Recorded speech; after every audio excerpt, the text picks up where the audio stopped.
ఎందుకు ఇంత అల్లరి చేస్తున్నావు చెప్పు, ఎందుకు ఇంత అల్లరి చేస్తున్నావు? నన్ను కొరడమేనా నీ పని? నన్ను కరడమేనా నీ పని? అలాగనా? అచ్చొచ్చు నేను మా మమ్మీకి చెప్తాను నీ పని. లక్కీ ఇప్పుడు నీతో ఆడాలా నేను? అబ్బా అబ్బా అబ్బా, పిచ్చొచ్చింది నీకు? నా చెయ్యి అనుకుంటున్నావా, నీ బొమ్మ అనుకుంటున్నావా?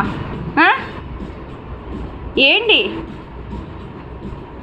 నీకు నచ్చిన యాంగిల్ ఇవ్వాలి కదా, నీకు కన్వీనియంట్గా ఉండాలి నా చెయ్య. అదేం టాయ్ అనుకుంటున్నావేటి?